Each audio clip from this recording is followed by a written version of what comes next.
Thank you very much, and thank you all for coming to this lecture. It's an honour and a privilege to be here, and I'd like to thank the Academic Board of Gresham College and the Worshipful Company for making this possible. It's going to be an interesting 3-year period, and I hope that many of you will decide after tonight's lecture that actually you want to come back and stay engaged in the conversations that really are what motivated me to apply for this position and to develop the lecture series. I'm a software engineer. I set up a company called Praxis many years ago, developing critical software for applications where we couldn't afford to have the applications fail.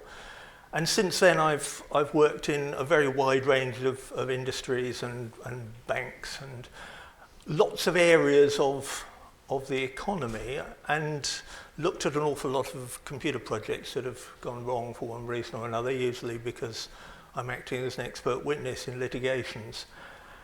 And I'm saying this because I want to say I've seen an awful lot of software developed by an awful lot of different companies, and I'm worried.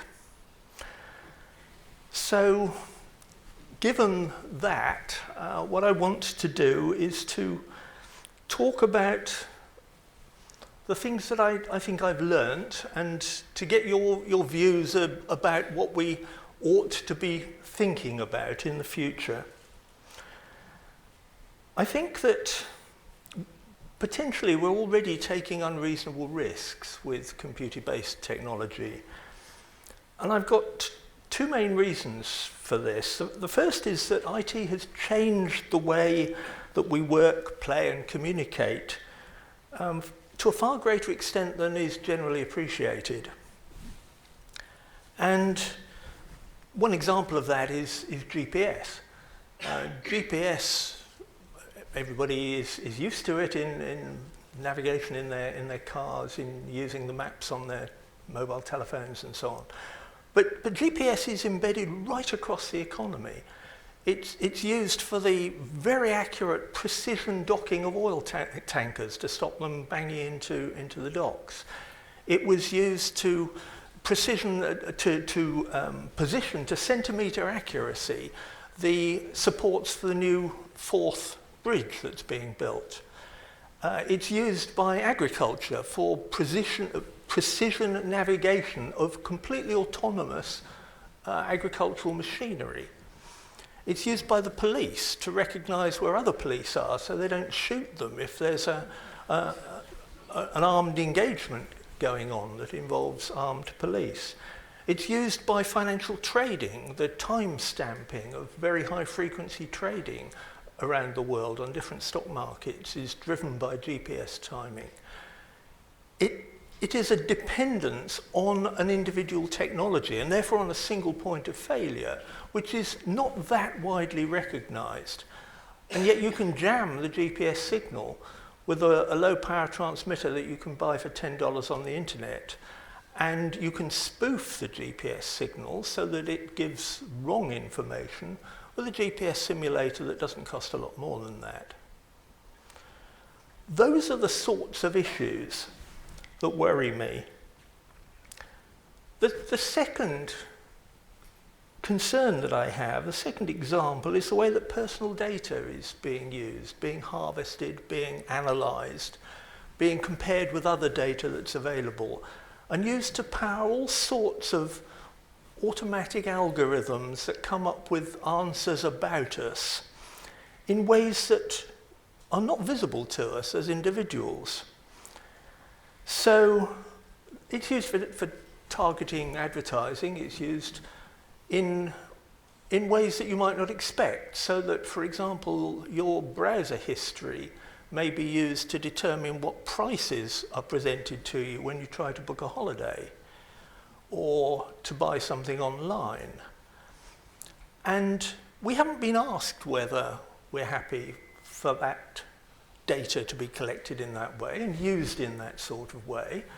And I feel that we ought to be having those discussions much more widely than are currently held. There's lots of debates amongst IT people who have concerns. There aren't very many debates in this sort of forum. My other main concern is that actually the quality of software that's being developed is very poor. And that's going to be my major theme for this evening, so we'll come back to that. I want to use my term as a professor at Gresham to discuss these and other issues with you, with a broad range of people, because everybody in this hall is a computer user, whether through a computer or through your phone or through your television or your wristwatch or the fitness gadgets that you may wear when you go running, or in a myriad of other ways. And therefore we're all stakeholders. We all have a stake in what the future use of technology should be. So I look forward to the conversations. I hope that we can carry on those conversations both in person and online, both after this, and I hope therefore that the many more people who will watch this lecture on the internet, because we know from Gresham College that more people than come to them in person now actually download them or watch them streamed on the internet. I want those people to be able to engage in our conversations as well. And so we have a website set up, cyberliving.uk, and if you use hashtag cyberliving, we'll pick up tweets as well and try and incorporate those in the discussions. But please, it's too easy to mess up an attempt to use social media in this sort of way. So please keep the discussions positive and don't bother trying to hack the website. It's too easy to knock websites over, and I don't want to have to just take it off the air and put up a notice saying, sorry, it's not available because people are messing about.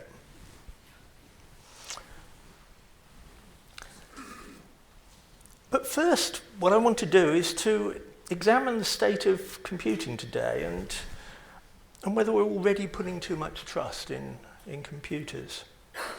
If I could clap my hands and stop all computers from working, then the lights would go out, trains would stop, aircraft would crash, cars would crash, shops would stop functioning, hospitals would stop functioning, the power system would go down, the water system would go down, the emergency services wouldn't be able to respond to the resulting crisis. There would be riots in major cities around the world, and lots of people would die. And that's not an exaggeration. I mean, we've already seen how quickly riots occur when you just get a power outage, as happened in New York a few years ago. So already we're very dependent on computing, and yet we're dependent on a technology that's barely older than I am. This is where it all started. With the small-scale experimental machine, the Manchester Baby at Manchester University, back in 1948, June 21st, 1948, the first program ran successfully. I started in computing 21 years later. That's an IBM machine room like the one at University College where I first started using a computer. 21 years from there to there. And we've moved on rapidly since then. I mean, that was a £2 million computer in those days, so about £60 million worth of today's money. It ran at the astonishing speed of 2 million instructions a second. It was a single computer with a tiny amount of storage. Those disks held 230 megabytes of storage on each of those disks. They cost $250,000 each. That computer at UCL supported the computing needs of the entire university. And today you've got vastly more power in your mobile phone. That's the technology that we're dealing with. We could put all the computing power that was in the lunar landing module into a $2 chip these days, and that chip would contain all the communications you'd need, GPS navigation, and an accelerometer, just as part of the chip. You could get the whole of the lunar module's processing power into something smaller than the size of an aspirin. So computing's transformed the world in the last 67 years, and it's been driven by the very rapid changes in hardware. But what has happened is that that technology has enabled us to do all sorts of other things, and it's moving on a pace. So, for example, we now have something that used to be military technology, the autonomous drone with a very high resolution gyro-stabilized camera that has moved from being something that only the military could afford to being in toy shops. And that's happened really remarkably quickly, and in America one student has even equipped one with a handgun.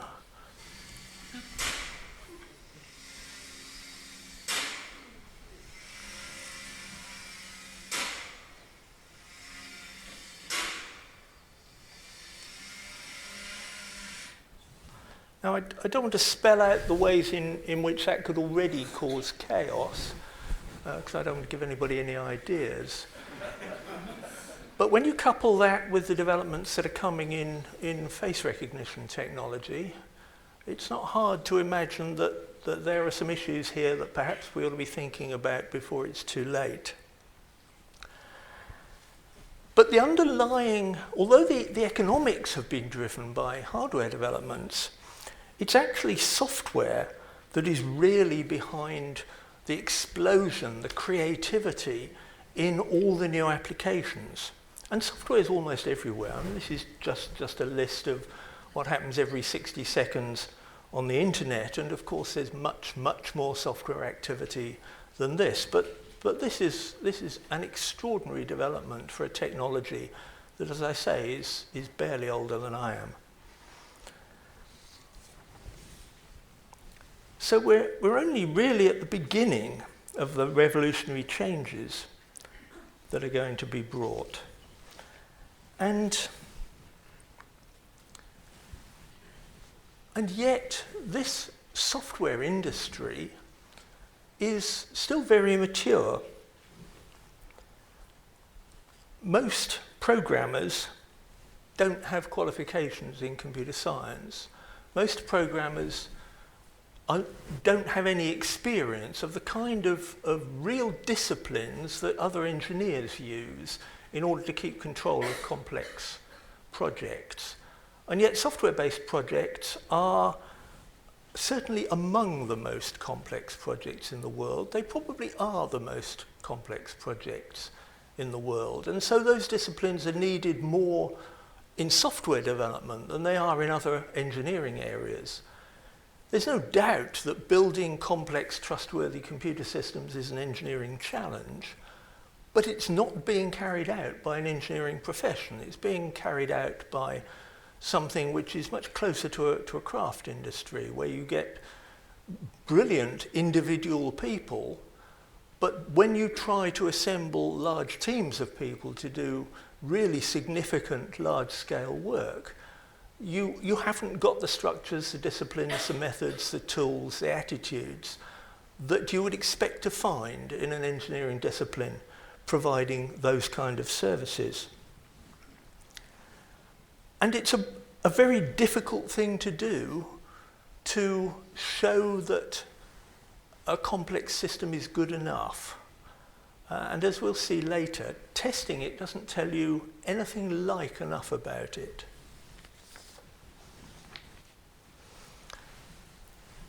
And many studies have demonstrated that there are a lot of defects in software that's written.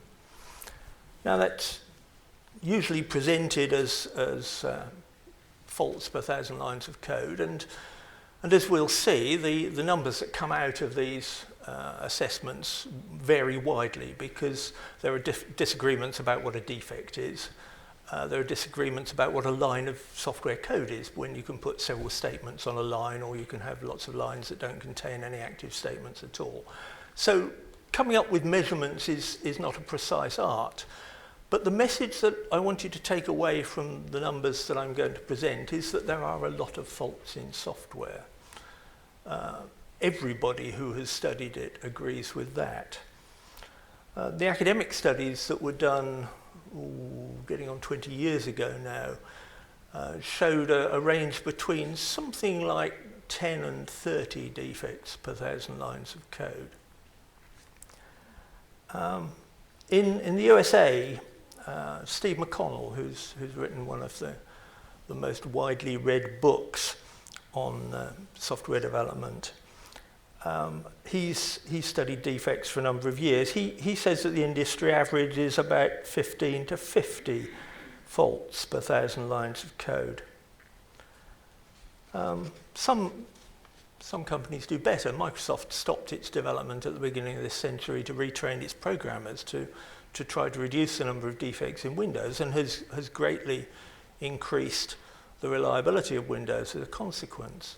But when you're delivering software that contains 50 million lines of code, as Windows does, you need a very, very low fault density. Even one defect per 1,000 lines of code leaves you with 50,000 defects in the system that you're delivering, and that's a lot of potential problems.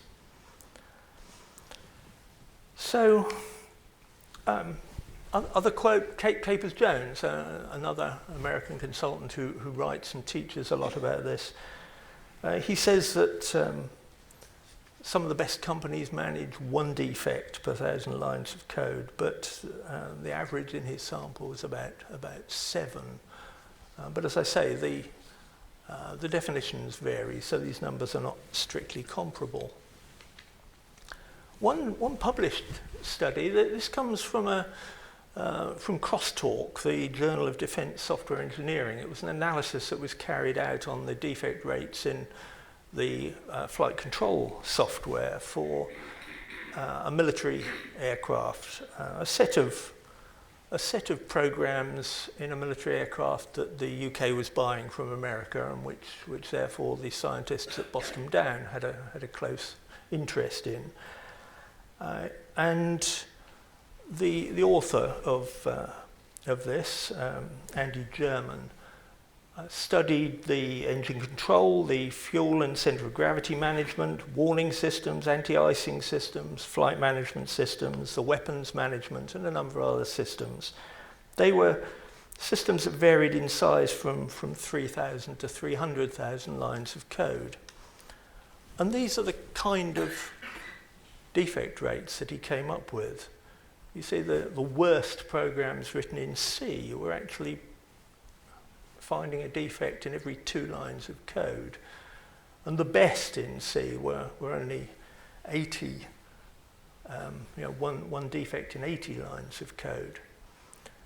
So across a wide range of systems written in a wide range of different languages, you get what are almost incredibly high levels of defects, unless you happen to be one of us who looks at a lot of software that's gone wrong, when you recognise that these are in fact completely plausible numbers.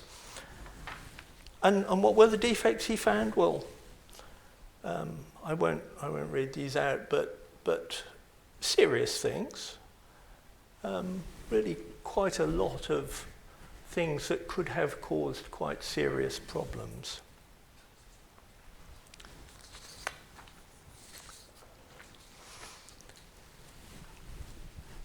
In the American Software Engineering Institute, Watts Humphrey, who is widely renowned and has done arguably more than anybody else to raise the standard of software engineering across America and indeed across the world, he carried out some experiments taking experienced software developers and finding out setting them some tasks and finding out the level of faults that they created.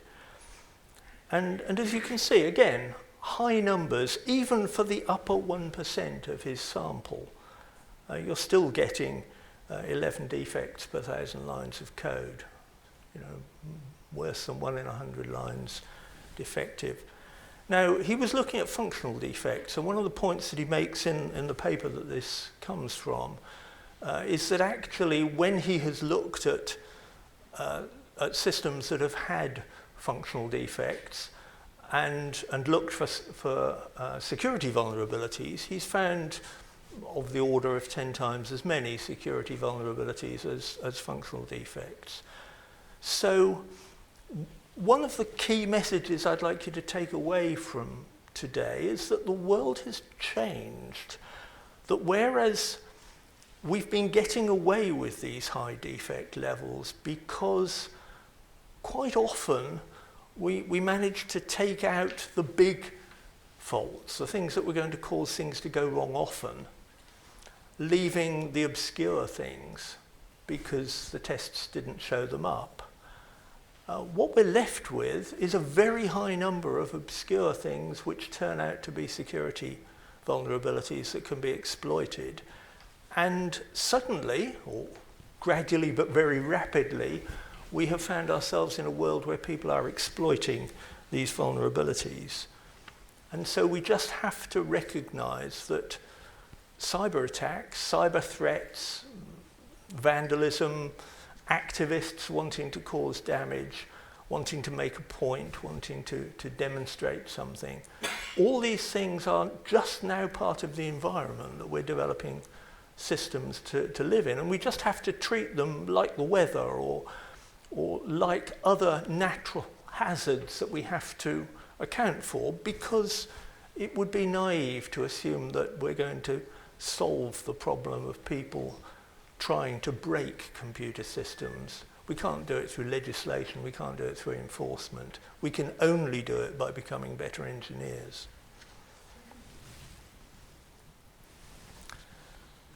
Given those fault rates, how big's software? Well, there's some numbers. They're big systems. And of course, if you start thinking about the productivity of programmers, you very rapidly realize that most of these systems do not have this number of lines of unique code in them. An awful lot of that software has been copied from somewhere else.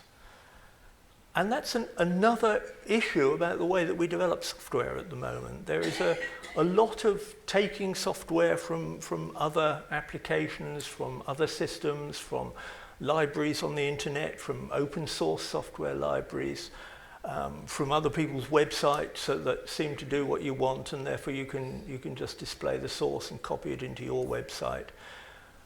A lot of the software isn't being developed from scratch, built in ways where you could actually really understand what the software is doing. Whenever you incorporate somebody else's software as part of your system, you incorporate their bugs and security vulnerabilities, and you don't know what they are. And they probably don't know all of what they are, but they might. And so if you're taking software that's been written perhaps by people in a country that might not have your interests at heart, you are exposing yourself to a vulnerability. And of course we do that every time we download an app onto our smartphone or a piece of software onto our computer. We are putting into the heart of our systems, behind any firewalls that we may have, code whose behavior and vulnerabilities we simply don't understand. So there are issues here, again, that we need to address from a societal point of view, and which I hope we will be able to discuss. How does software fail? I want to give you just a couple of trivial examples, just as an illustration. Here's an integer overflow. You've got a program, somewhere in the middle of that program you calculate a simple expression where you divide 1 by a minus b. And if the values of A and B are the same, then A minus B is 0, you divide 1 by 0, and you get what's called an integer overflow, because every school kid knows that you can't divide a number by 0 and end up with a sensible answer. How many tests would you need to run to find that bug in a program? Given that A and B are probably being generated as a result of lots of other calculations somewhere else in the program.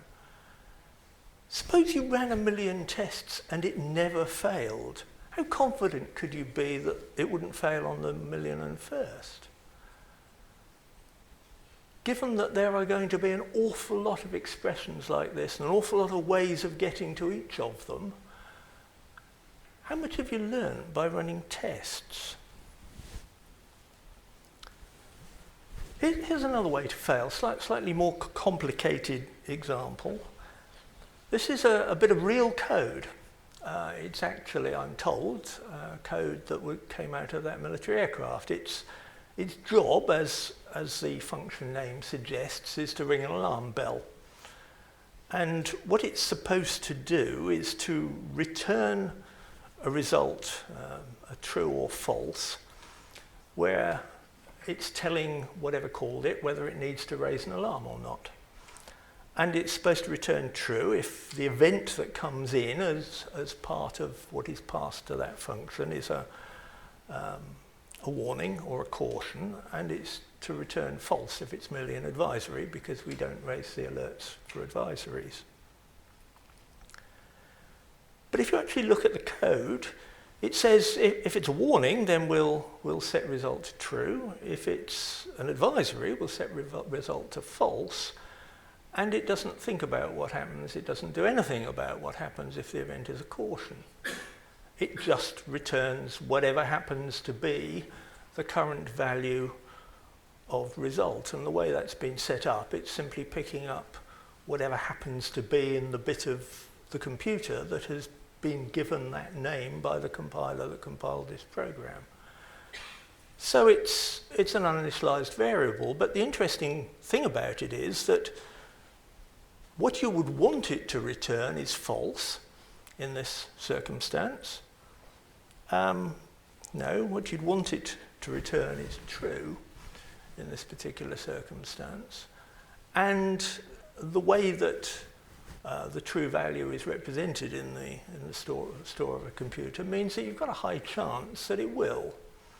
And under those circumstances, you can run quite a lot of tests, and it may always give you the right result on your tests. But then, when you change something somewhere else, things go horribly wrong, because the things that happen to be at that place in the store become different because something else has changed, and therefore the layout has changed, the use of storage has changed. So, even fixing a bug somewhere may create a failure somewhere else. One example of this that I encountered, I was asked to look at the solution that had been drawn up for a problem that caused trouble in UK air traffic control back at the beginning of this decade. No, at the beginning of this century, back in about 2001. The air traffic control systems at the Swanwick Air Traffic Control Centre went down, and because they were down for a few hours, UK airspace effectively had to be closed to other traffic around Europe, and it caused quite a lot of disturbance and quite a lot of financial losses. And it turned out that the problem had been in the system for over 5 years. It was introduced by a change that was made in the mid-90s, and it was triggered by a data upgrade. Every month, the air traffic control routes across Europe are allowed to change. There's a synchronized process of changing the paths of aircraft so that as individual countries manage their airspace most effectively, they can coordinate what happens on the boundaries between the flight information regions. And that monthly update had increased the number of routes going through the UK by 1. And in doing so, it had actually moved some data into a byte in the software that previously had not had a value in it. And it was that triggered this particular fault. So that bug had been there, and the software had processed hundreds of thousands of flights all the time it had been there. And then a data change was made, and suddenly we got a significant crash.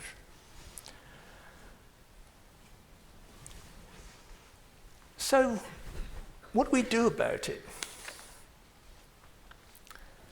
Well, software is big. Programmers make a lot of mistakes. Most software is just tested.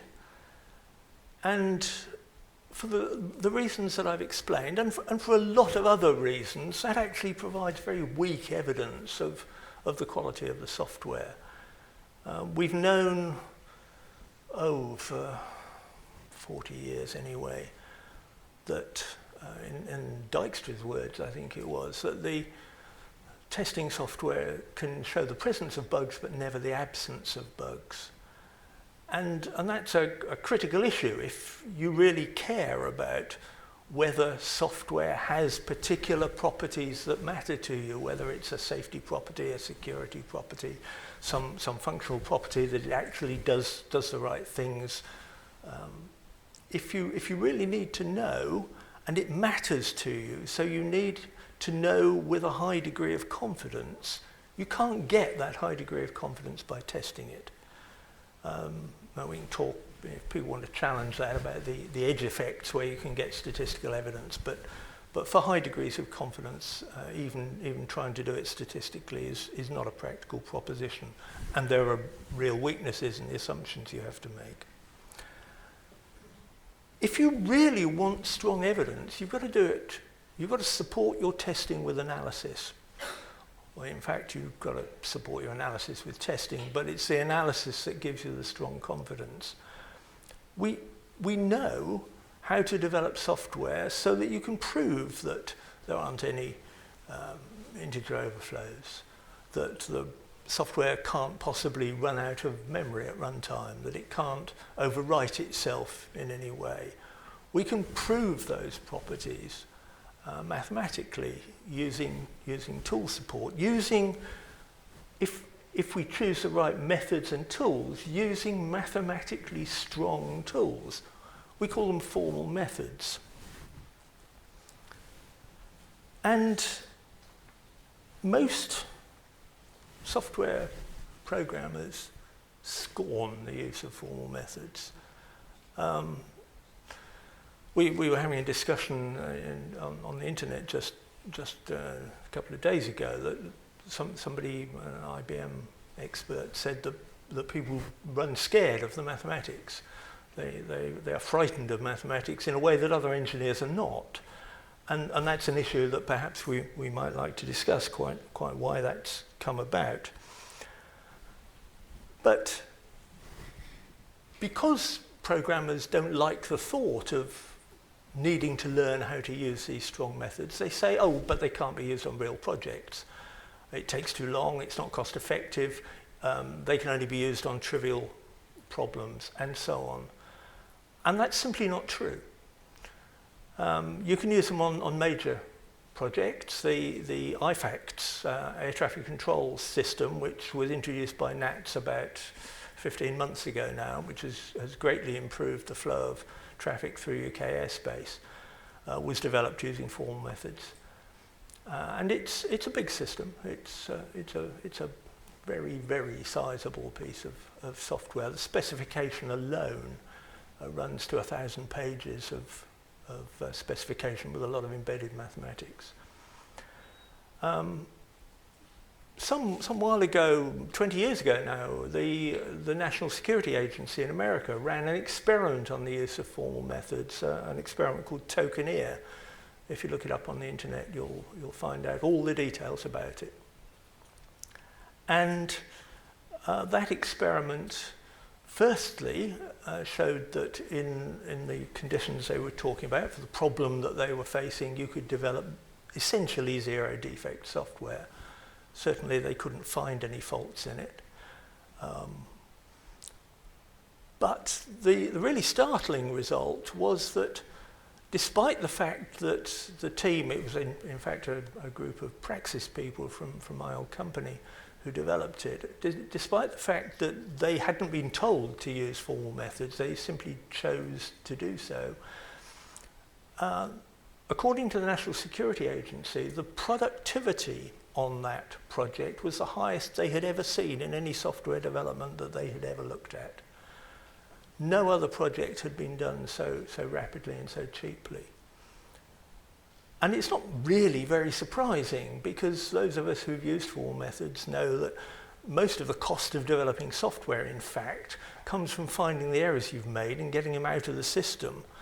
And that's a very expensive process. And so if you build the system so that you vastly reduce the number of errors that you introduce, and then you make it very much easier to find them, you actually save yourself a lot of costs later in the project. So you get the benefits. Better can also be cheaper. Increasingly, these sort of methods are being used by leading companies. Microsoft use them. One of the reasons why Windows doesn't crash nearly as often as it used to is that a technique called model checking is now used to check out device drivers that are put into Windows. They're third-party drivers. They run with a high degree of privilege, so they can do a lot of damage. They get checked formally. Facebook is now has introduced formal methods into some parts of its development chain without needing to move away from its motto of move fast and break things. It's still nevertheless capable of getting real value out of using formal methods and formal tools. And big projects are built by people like Bosch, by Siemens doing automatic train control, even by SAP doing some formal analysis of the kind of electronic commerce work that some of their systems do. These kind of tools and techniques can be used by major companies, are being used by major companies. It's coming, but it's coming too slowly. And one of a future talk, I'll go into a lot more detail about this. It's bad when a system fails, but it may be acceptable if it's not happening too often. But when a defect can be used maliciously, then you've got another level of problem. The stage fright attack on Android systems, smartphones, tablets, anything else that's got Android in. It was assessed that 950 million phones were vulnerable to this attack. And I'll talk about cybersecurity specifically on the 3rd of May. I'd like to show you how some of these attacks work, what it is that people do, and just how cyber attacks, how people are able to take control of your computer and get it to run their software rather than your software, for example, how some of these things work. We'll come into that next year. This is, you can, no hope of reading that, but there's details of this in the transcript. This was the stage fright attack.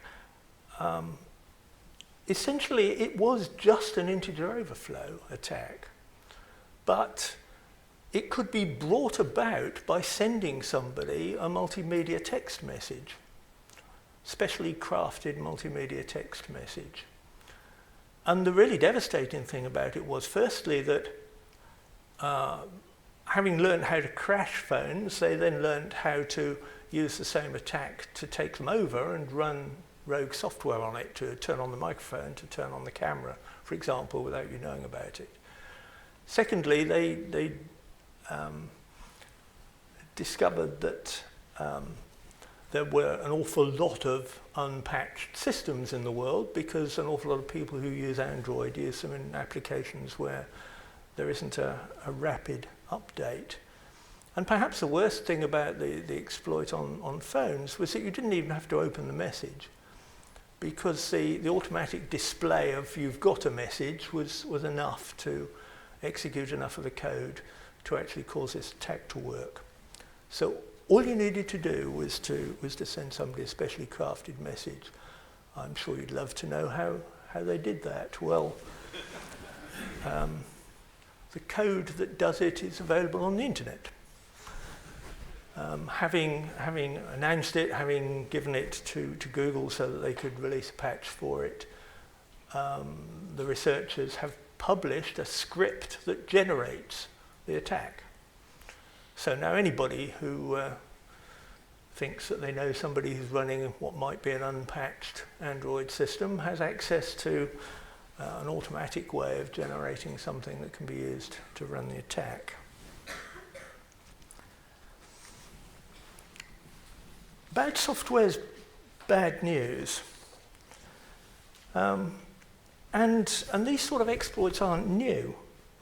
We've had internet viruses, internet worms around for decades, and they've caused big economic loss. You may recall from half a lifetime ago the slammer worm, the code red worm, the Melissa computer virus. Each of them caused over $1 billion worth of damage. Some of them several $1 billion worth of damage individually.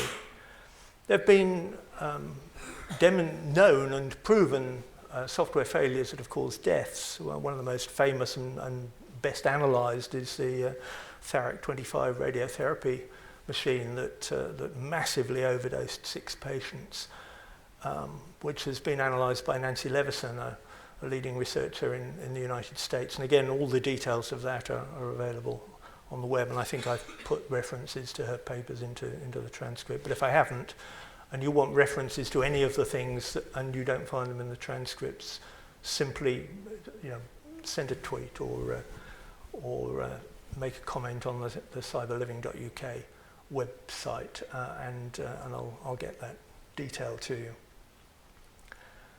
There have been lots of safety-related recalls. Hundreds of thousands of pacemakers and other medical devices have been recalled because of software faults. And of course, nobody knows how many deaths have been caused, because one of the problems of a software error causing a system to go wrong is that when you come to look at the system after the accident, it looks just the same as a new system did.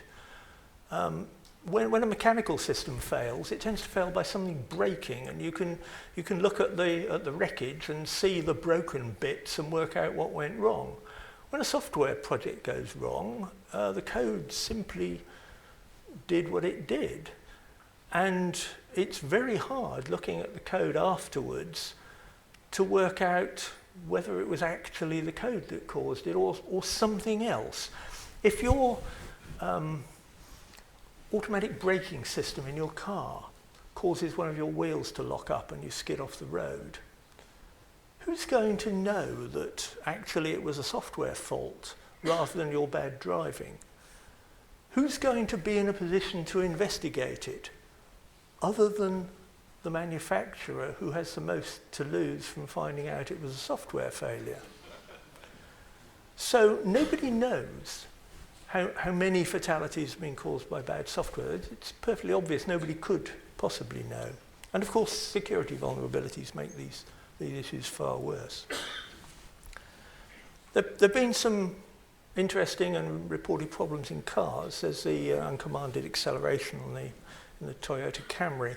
If you follow this link, which again is in the transcript, you'll see that an expert witness in that case found what he described as egregious faults in the way that the software had been developed, quite shocking failures to follow good engineering practice in that software.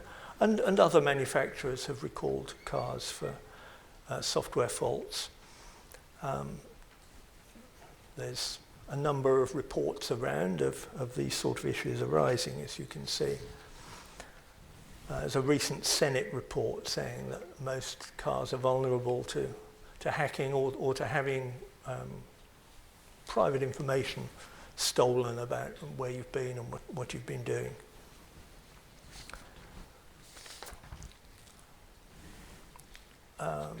This is a recent Guardian article. This is 12th of August this year, where security researchers discovered that a dongle that was used for vehicle tracking, a fairly common thing that people use now, could receive a text message, and through that they could apply the brakes. This is a wonderful demonstration, and again well worth actually looking for it on the internet and following it up, and then watching the video of the driver who was actually on the slip road of a motorway when they took control of this system. He knew it was coming, but first they took over the dashboard display and put up some messages telling him he didn't have control over the car anymore. Started playing messages over the audio system in the car.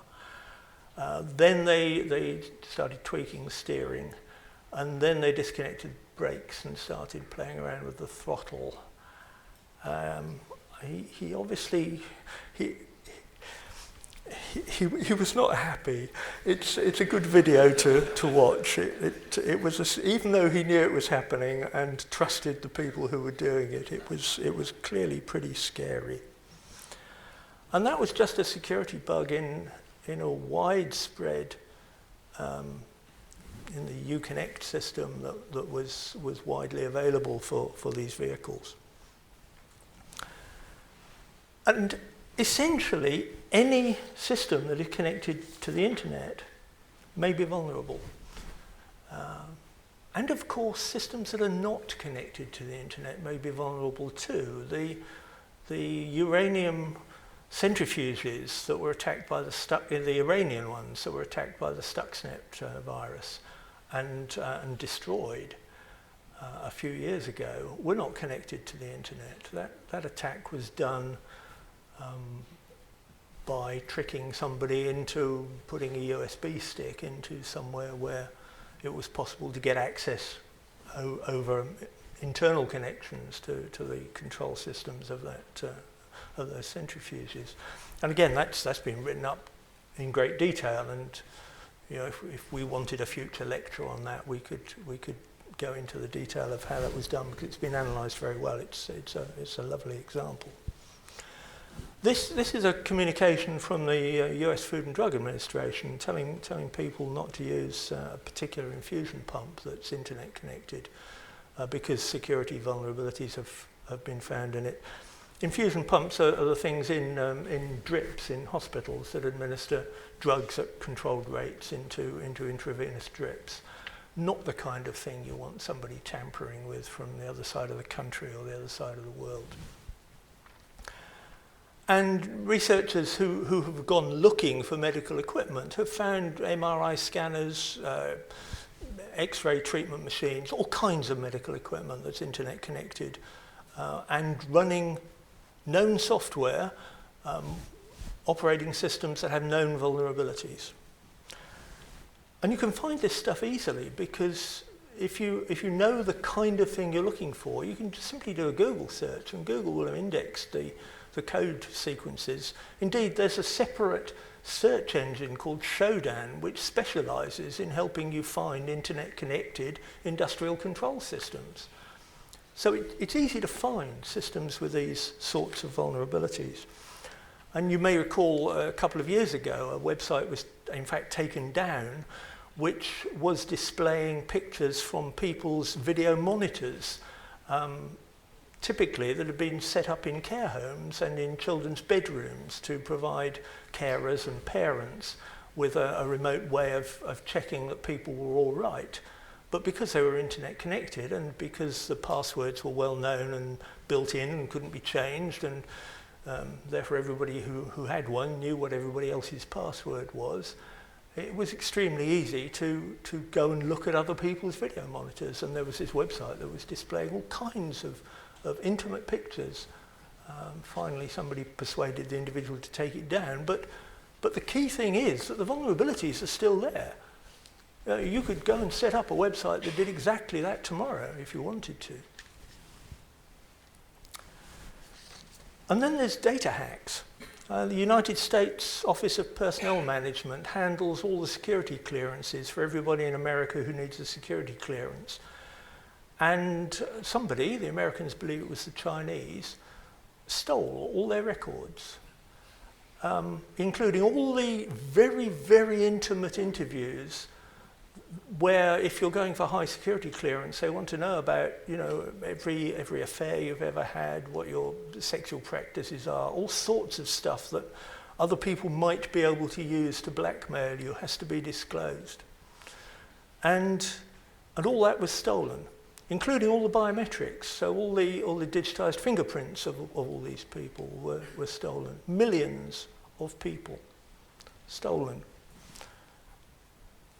The Ashley Madison website, Life Short, Have an Affair, a website for people looking for people to have an affair with, they had not just all the personal details of all their subscribers, but all the financial details and most of the code of the website stolen. The code turned out to be quite interesting because it turned out that quite a lot of the supposed women on the website were in fact automatic robots that were programmed to send provocative messages to the men who were paying a fee to respond to the messages. But and you may think, well, you know, they asked for it, but it's caused marriages to break up, it's caused suicides, people have lost their jobs. These are serious issues. And medical data is a serious issue. People's medical data contains the kind of information which can easily ruin a marriage, ruin your life, which if you live in particular communities with particular behavioural standards could cause you to be murdered. Medical data needs to be private. The notion that some politicians put across, that if you've got nothing to hide, you've got nothing to fear, is just a callous piece of idiocy. Everybody's got things that they need to protect, either for their own protection or for others' protection. People protecting the identity of their adopted children, perhaps, from abusive birth parents. All sorts of reasons why people need privacy, and yet these attacks continue to happen.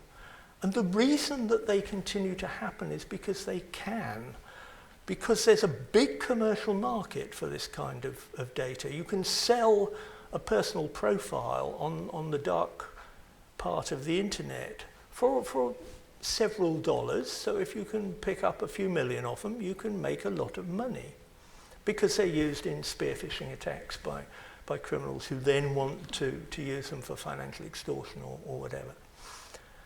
So the only way we're going to solve these problems is by doing better engineering.